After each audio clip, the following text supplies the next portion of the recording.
The world as we know it is on the brink of ending. Since ancient times, prophecies have warned of undeniable signs that would announce the arrival of the final judgment, but few paid attention. Few believed it. Now the signs are before us, and there is no longer any way to ignore them. The skies no longer shine as brightly as they once did. The sun loses its heat, becoming a dark orb, while the moon turns into a blood-red blanket. The air is heavy, charged with a presence that few can explain, but everyone can feel. The whole world is restless, and even those who have no faith realize that something terrible is about to happen. Cities, once full of life, are now marked by chaos. Earthquakes open cracks in the earth, swallowing entire buildings. The sea revolts, rising like colossal walls and devastating everything in its path. The wind howls like an enraged beast, tearing down what remains of a world in ruins. Despair is written in people's eyes. Fear takes over humanity. But that's just the beginning. Then a new horror emerges. Indescribable creatures emerge from the darkness. Beings with human faces but monstrous bodies walk the streets like hungry predators. His eyes glow with an unearthly fire. His claws cut through the air. His roar echoes like thunder, and there is nowhere to run. In the ocean, something even more terrifying happens. From the depths, a colossal figure rises. A beast with 7 heads and 10 horns, each of its mouths roaring in fury. Its scales gleam like molten metal, and from its belly flow rivers of destruction. Humanity, paralyzed by terror, watches helplessly as she walks the earth, marking those who accept her rule with a cursed number. Nations collapse. Power changes hands. Those at the top fall, and those who follow the new order become slaves to an empire of darkness. Gold and silver lose their value, and only those who accept the mark of the beast can buy or sell. But accepting this mark means making a pact with darkness. It means giving up your soul forever. And then, in the midst of the chaos, a man appears. He is beautiful, charismatic, adored by millions. He brings solutions to every crisis. He promises peace. He performs miracles before the unbelieving eyes of humanity. But behind his smile, there is something sinister. He is not a savior. He is the deceiver, the great impostor, the Antichrist.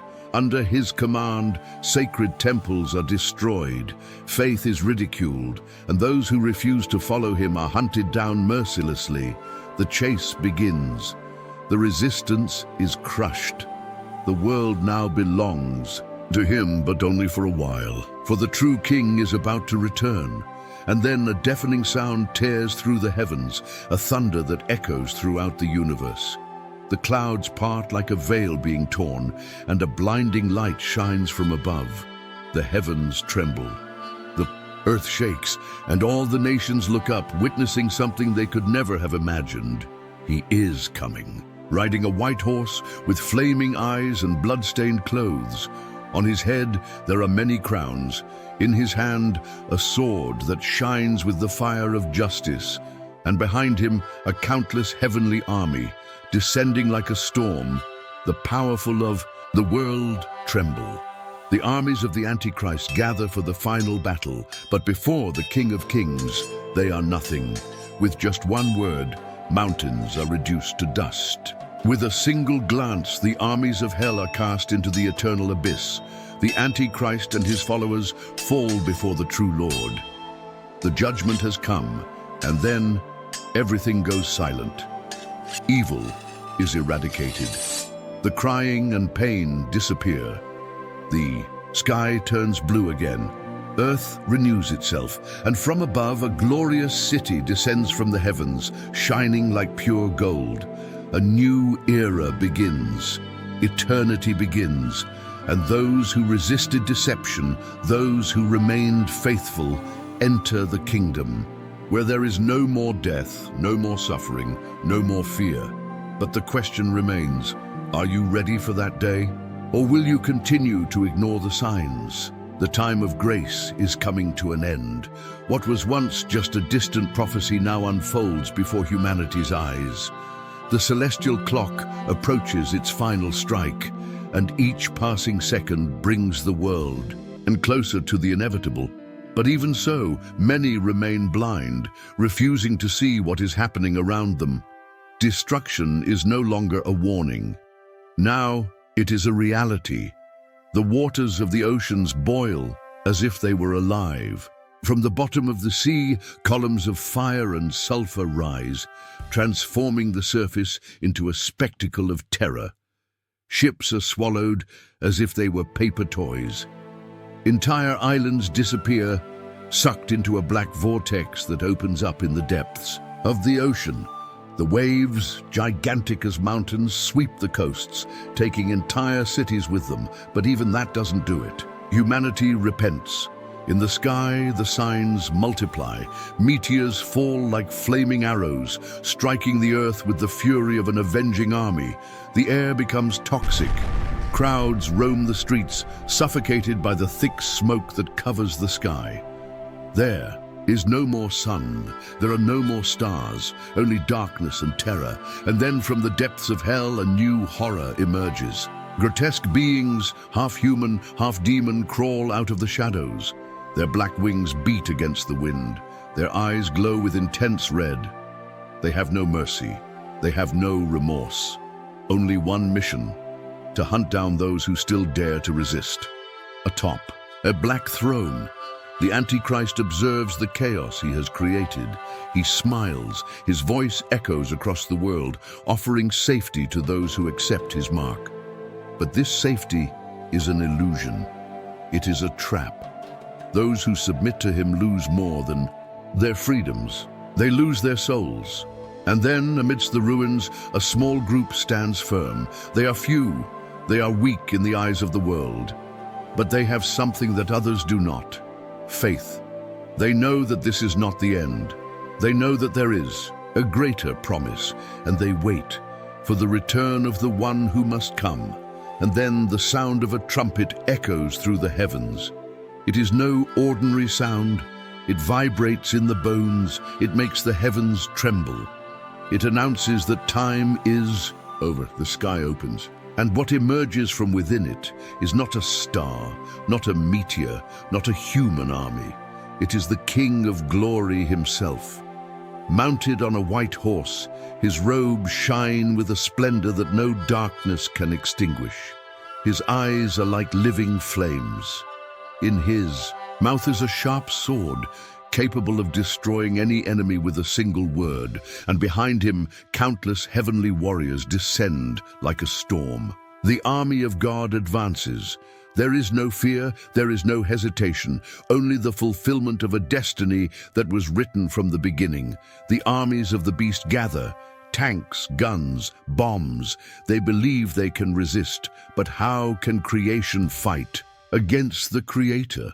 How can darkness prevail against light? With a single command, the heavens roar, the ground splits, and the forces of evil are thrown into the abyss. The Antichrist screams, but his power is useless. The beast and the false prophet are thrown into the lake of fire, where they will burn for all eternity. Silence falls over the earth. Evil has been defeated. Chaos has come to an end. And then, from the heights of the heavens, something slowly descends. A city of gold and crystal, shining like 1,000 suns. The New Jerusalem, a kingdom where there is no more death, no more pain, no more fear, only peace, only light, only eternity. Those who remained faithful enter. Their faces are marked by suffering, but their hearts are filled with joy. They have won. The battle is over. And now, the final question: where will you be when that day comes? Among those who enter into glory, or among those who are cast into eternal darkness? The silence that spreads across the universe is not emptiness. It is not death. It is a new beginning.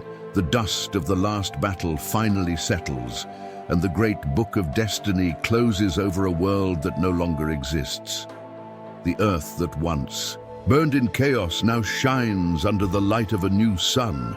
The air is pure, the sky is clear, creation itself breathes again, free from the weight of the evil that has corrupted it for millennia. And then, what has been prophesied since ancient times is fulfilled. The great white throne stands in the center of it all, and before it all nations, all peoples, all kings and wretches who have ever walked the earth are brought to the final judgment. There are no more masks, there are no more deceptions. Every soul is exposed naked before the gaze of the Creator. Books are opened. In them all actions, all thoughts, all secrets hidden in the shadows are recorded. There is no defense, no argument. The time for repentance has passed. Now, there is only one truth. Each one will receive the destiny he has chosen.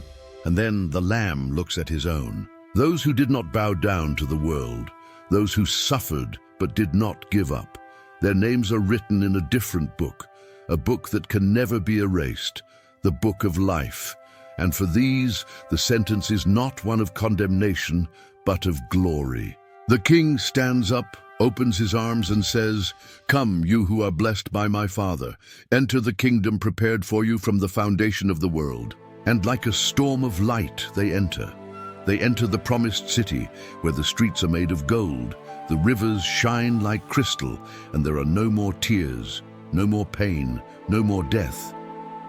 But for those who have rejected the truth, the scenario is different. They cry out for a second chance, but the time for mercy is over. The lake of fire opens, an endless abyss, and one by one, those who chose the path of darkness are cast into eternal separation. And then the universe sings, eternity begins, evil will never rise. The prophetic clock is about to strike its final blow. With each passing day, the shadows of the end become more evident. The world is on its knees, but not in worship, but in despair. Wars multiply, nations rise against nations, fear spreads like an invisible poison. But all of this has already been written. All of this has already been warned. The words of the Bible are not metaphors. They are warnings, they are signs, they are the map for those who wish to escape what is to come. But how many still listen? How many still believe? Deception spreads.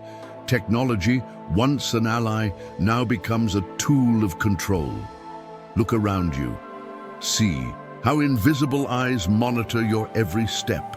Physical money disappears. The digital world becomes the only option. And then the brand appears. A simple identification, a symbol of acceptance. Those who refuse are excluded. They cannot buy, they cannot sell, they cannot exist within the system. But this system is not just economic control. It is a spiritual sentence. Those who accept the mark sell more than their freedom. They sell their soul. And then the plagues begin. What seemed like fiction now becomes real. Fire reigns, incurable diseases. The sun turns black as coal and the moon red as blood. The seas boil, the air becomes toxic. Famine spreads. Chaos reigns. And in the midst of all this, a voice rises. A deceptive promise. A charismatic leader who seems to have all the answers. He brings peace, but it is a false peace. He brings solutions, but they are traps. He unifies religions, governments, armies, and before long the whole world worships him. He is no ordinary man. He is the fulfillment of a prophecy. The Antichrist walks among us, but the truth cannot be erased. Small groups hide, meet in secret. They know what is happening. They know what is coming, and they wait. Until one day the sky is torn like a scroll. A flash of light pierces the darkness, and then he returns, not as a lamb, not as a sacrifice, but as a king, as a judge, as a warrior. Riding a white horse, his glory illuminates the entire world. Every knee bows, every tongue confesses, the time for mercy is over. Now is the time for justice. The heavenly armies descend like a storm. The Antichrist tries to resist. His followers try to fight. But how can creation fight against the Creator? How can darkness prevail against light? Evil is destroyed. The beast is cast into the abyss. Those who rebelled against God face the final judgment. There are no excuses. There are no more chances. Only eternal destiny, sealed forever. And then a new heaven and a new earth appear. The holy city descends from the heavens, shining like pure gold. Suffering is erased, tears are wiped away, death is no more, and the voice of the Creator resounds powerfully. Behold, I make all things new. The end of the world is not destruction. It is rebirth, but only for those who choose the right path before it is too late. The last question still hangs in the air. Where will you be over the ruins of the ancient world? The echoes of battles are no longer heard. The cries of the damned fade into absolute silence. Judgment has been sealed. The pages of time have been turned. And now eternity stretches out like an endless ocean. The heavenly city shines like 1,000 suns. Its walls are of jasper, its gates of pearl. The throne of the Most High stands in its center, and from it flows a river of living water, crystal clear as the very Spirit of God. Trees of life grow along its banks, and their fruits are immortal, nourishing those who persevere to the end. Pain is but a distant memory. There is no more suffering, no more fear. God Himself dwells among His own, and His presence is like an infinite light, filling all, healing, all restoring all. Those who have been washed by the blood of the Lamb now sing a new song, a hymn of victory that resounds through the heavens for all eternity. But what about those who chose the other path? The scene is different. The lake of fire continues to burn, a place of eternal torment where the lamentation never ceases. There are those who denied the truth, who sold their souls for fleeting pleasures, who rejected the offer of salvation. Now there is no more mercy, there is no turning back, only darkness, anguish, and eternal separation from the Creator. And as the universe celebrates the victory of good over evil, redeemed humanity begins to understand the true meaning of eternity. It will not be a repetitive cycle. It will not be a tedious and purposeless time. It will be a new beginning, an endless journey in the presence of God, where each day will be a new revelation of His infinite glory. The saints walk the streets of gold, touch the living waters, sit at the table of the heavenly banquet. Time no longer imprisons them, death no longer reaches them. Now they are heirs of the kingdom, citizens of the new creation, children of the eternal God. And so, the promise is fulfilled. Evil is eradicated. Paradise is restored. The Creator and His creation are united once more, as was always intended. From the beginning of time, but the final question still echoes. Because the time of choice is not yet over. The clock has not yet run its final turn for those still alive. You can see the signs. You can feel the change. You can hear the call. The end of the world is closer than ever. But so is the beginning of something greater. The only question that remains is, when that day comes, whose side will you be on?